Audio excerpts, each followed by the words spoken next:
Alien. Nothing can stop me, I'm all the way up.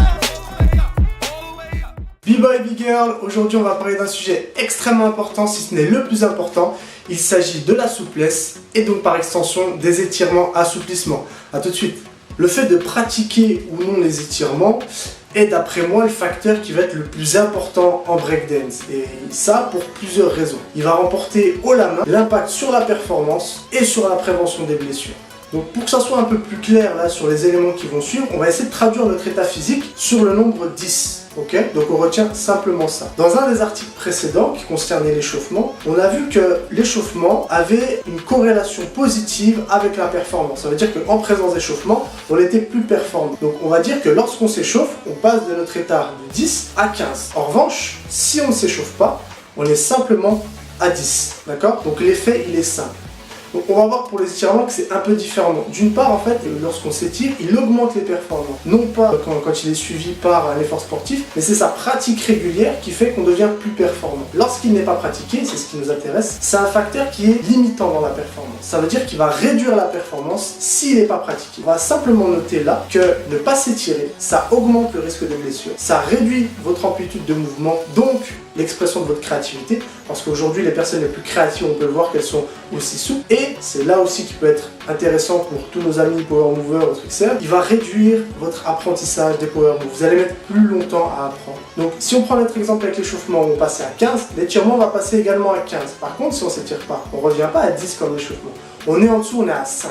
Et une des raisons aujourd'hui qui fait que vous ne maîtrisez pas tel ou tel mouvement, ou que vous deviez y passer des mois avant de maîtriser un mouvement, ça peut être dû uniquement à votre manque d'étirement, et non pas à un manque de renforcement musculaire, comme j'ai pu le croire des années durant. Et ça, c'est uniquement parce que c'est un facteur limitant. Et on va voir en quoi il est limitant concrètement. D'abord, il empêche l'expression totale de notre mouvement. Donc ça paraît logique, mais c'est important de le noter. Petit moment pratique. Comme la vidéo que vous voyez, je vais vous inviter à vous mettre debout. Et vous allez vous tenir sur une jambe, votre jambe droite par exemple. Et vous allez lever l'autre jambe, le plus haut possible. Pour lever cette jambe gauche, vous utilisez vos muscles fléchisseurs de la hanche, pseudo-ciliaque et droit antérieur. En faisant ça, vous placez les muscles antagonistes, c'est-à-dire ceux qui sont à l'opposé des muscles moteurs, donc ce sera ici ischio-jambier, adducteur et fessier dans une certaine mesure, en position d'étirement. Si vous êtes peu souple de ces derniers, la montée de la jambe elle va être difficile car votre manque de souplesse il va limiter cette montée et donc vous devrez forcer encore plus sur vos fléchisseurs de la hanche. C'est comme si on était assis en écart et qu'on essayait de toucher le plus loin possible avec nos mains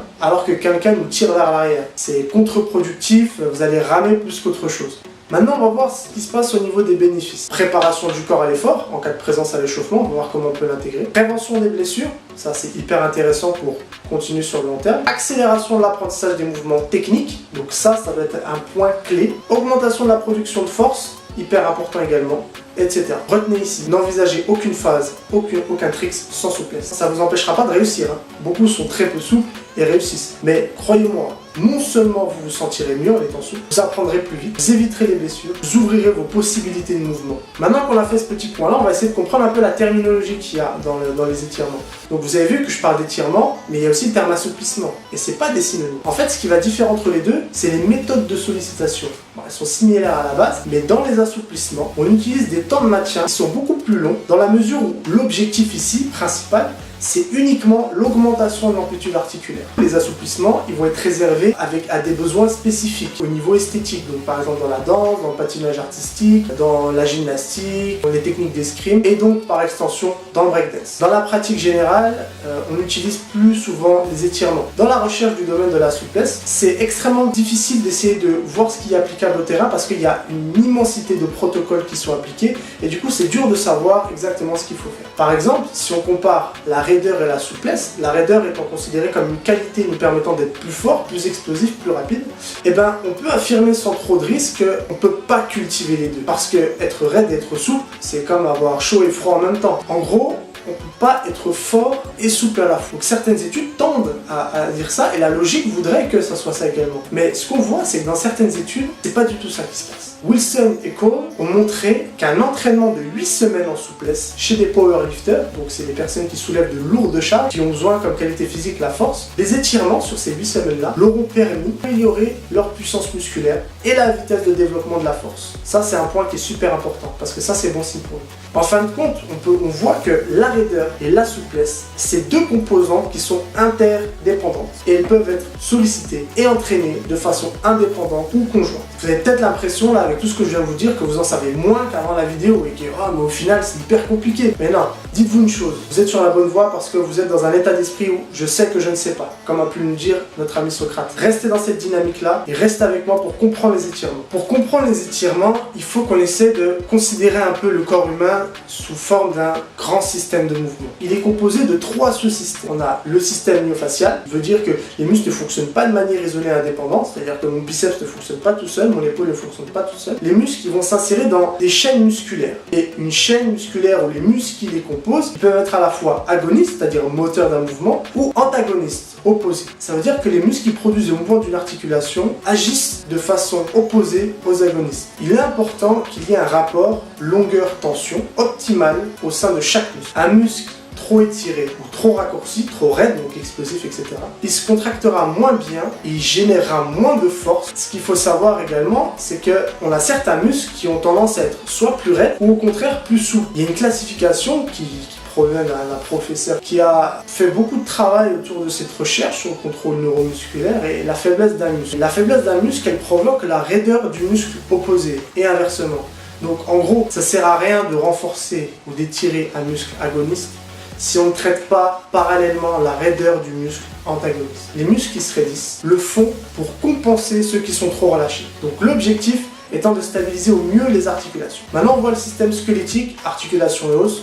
Et lui, il est intimement lié au système facial et nerveux. Le système nerveux, c'est le réseau de communication et de coordination du corps humain, tout simplement. Maintenant, on va aborder les réflexes, qui sont extrêmement importants également. Notre corps, il est rempli de réflexes, de réactions. En fait, ces réflexes-là, ils sont là uniquement pour nous protéger. Si j'allume un briquet en dessous de votre doigt, sans vous le dire, vous allez très vite réagir. En fait, c'est automatique. Vous n'avez pas besoin de vous dire « Ah, quand ça me brûle, il faut que j'enlève le doigt ». Non, ça se fait automatique. Il existe tout un tas de mécanismes fonctionnant en mode automatique dans le corps. Le réflexe myotatique, c'est super simple. Quand vous allez étirer votre muscle de façon trop brusque, il y a une réaction qui va faire qu'il va se contracter tout seul. Comment ça se traduit? Quand vous allez chez le médecin, vous êtes assis et il va venir taper un coup sur le genou. Moi, j'ai toujours pensé qu'il tapait dans l'os et j'arrivais pas à comprendre ce mécanisme. En fait, ce qui se passe, c'est que quand vous avez le genou plié comme ça, vous avez le tendon d'un muscle qui vous permet de faire l'extension de votre jambe comme ça, qui vient s'attacher juste en dessous, un de ces tendons. Quand on vient frapper dessus, ça vient étirer très rapidement, brusquement, votre muscle. Et par réaction, le muscle se contracte et lève la jambe. Ça fonctionne partout pareil. Si vous faites un étirement trop brusque, le muscle se contracte. Ça veut dire que quand vous faites un étirement, une séance d'étirement, et que vous allez comme des dingues à tirer, ou à demander à votre pote de vous pousser, ou faire des petits mouvements brusques de papillon, comme on peut le voir régulièrement, si vous faites ça, votre muscle va se contracter. Il va vouloir se protéger. Et si vous continuez ce travail-là, vous allez créer des déchirures, vous allez traumatiser les tendons, et ça peut conduire derrière à des blessures. Le deuxième réflexe, c'est le réflexe myotatique inverse. Lorsqu'on contracte un muscle trop violemment et trop longtemps, il se relâche. Si on utilisait notre force à 100%, le muscle a besoin de vite se protéger parce que sinon les tendons vont lâcher. Ça va soit défoncer le muscle, soit ça va arracher certaines parties de votre tendon, soit ça crée des déchirures, des micro-déchirures. Enfin voilà, c'est le bordel. Donc on a besoin de ce réflexe-là. Ensuite, on a l'inhibition articulaire. C'est le processus par lequel en fait le cerveau il va inhiber, désactiver les muscles qui sont situés autour d'une articulation quand cette articulation-là ne fonctionne pas vraiment bien, elle dysfonctionne. Et le fait d'avoir ces douleurs-là, c'est une fois qu'elles sont présentes, et en fait elles vont créer à leur tour un schéma moteur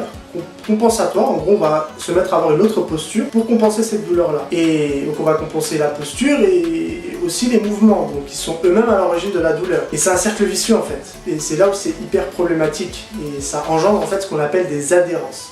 La problématique des adhérences, c'est que les fibres musculaires sont parallèles. Okay, quand je contracte et je relâche mon muscle, il se passe un espèce de glissement. À cause des mauvaises postures ou d'anciens traumatismes, blessures, opérations, entorses, tendinites, enfin toutes ces petites choses-là mal soignées ou des fois des entraînements qui sont un peu trop brutaux, la récupération pardon qui serait insuffisante, et bien que les glissements ne se fassent plus correctement en fait.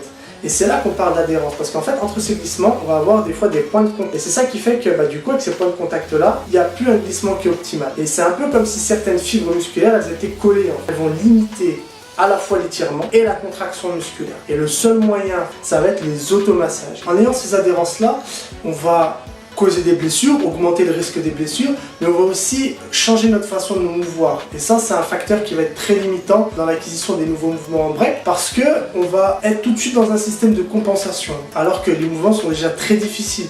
Ils sont très coûteux en termes d'attention, en termes de concentration, d'effort physique. Et si en plus de ça, on a des petites douleurs au poignet ou des douleurs à l'épaule qui font qu'on ne peut pas se poser complètement sur le bras, ça devient très très vite compliqué. Ça a un impact également sur la performance sportive. Elle va provoquer une diminution des capacités à la fois de contraction et d'élongation. C'est-à-dire qu'on va avoir du mal à contracter notre muscle dont on a besoin, par exemple lorsqu'on veut passer d'un appui coude à un appui main, et notre capacité d'étirement dont on a besoin en particulier dans les power moves. Si on veut être performant, il est essentiel de lutter contre ces adhérences et de travailler sa souplesse. Et ça passe inévitablement par les automassages et les étirements. Ce qu'il faut comprendre dans tout système d'adhérence, ça sert à rien d'étirer un muscle tant que vous n'avez pas trouvé la cause de l'enraidissement. Donc maintenant, on va parler du sujet qui vous a motivé à regarder la vidéo, c'est comment concrètement on s'étire.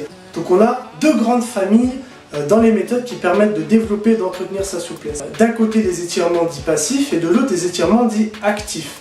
Donc dans les passifs, on va avoir la méthode statique. C'est une des méthodes les plus utilisées parce qu'elle est simple d'utilisation. On a simplement à choisir une posture et on va exercer une tension sur le groupe musculaire ciblé. Donc on place généralement une articulation à un angle qui correspond à la position où la douleur elle est supportable. Mais il ne faut pas que ce soit au maximum de l'amplitude. Donc il faut toujours se garder une petite réserve. Il y a deux façons d'utiliser cette méthode statique. On a à angle constant et à moment constant. L'angle constant, c'est par exemple je suis allongé sur le dos et que je cherche à ramener mes jambes vers moi pour étirer les ischio-jambiers. Je vais simplement venir ici et tenir cette posture-là. Ensuite je vais revenir et j'irai peut-être plus loin après par la suite. Ensuite on avait le moment constant. Là c'est différent. On est toujours sur le dos avec notre même étirement. Sauf que là on va pas venir choisir une position statique, revenir, repartir ou simplement rester là. De cette position-là, on va toujours chercher à étirer, étirer, étirer, étirer dans la même série et ça tout au long des autres séries. Les travaux très récents ils montrent des bénéfices qui sont supérieurs dans les étirements à moment constant par rapport aux étirements à angle constant. Ensuite, on va avoir une méthode qui s'appelle la méthode PNF, où du coup, on va tirer un avantage des réflexes dont on a parlé tout à l'heure. On a le réflexe myotatique inverse, et on a le réflexe d'inhibition réciproque. Et de tout ça, on va pouvoir tirer une combinaison qui s'appelle la combinaison CRAC, Contract, Relax, Antagonist, Contraction. Je ne le dis pas en anglais, sinon on va faire du mal à tout le monde. Vous voyez l'exemple en vidéo. Je commence par solliciter mon ischio-jambier, je crée une contraction pendant 1 à 3 secondes pour derrière venir l'étirer. Sur cet étirement-là, en fait, je vais utiliser mon quadriceps de cette même jambe pour favoriser le relâchement de mes ischio-jambiers et étirer encore plus efficacement derrière. Ensuite, on va avoir la méthode dynamique. Exemple également en vidéo. Il s'agit ici de faire des mouvements qui sont lents et de grande amplitude. Donc les muscles antagonistes, ils sont sollicités ici pour produire des forces qui sont nécessaires à la mise sous tension du groupe musculaire ciblé. Donc en fait, elle se fait sans à-coups et de façon contrôlée.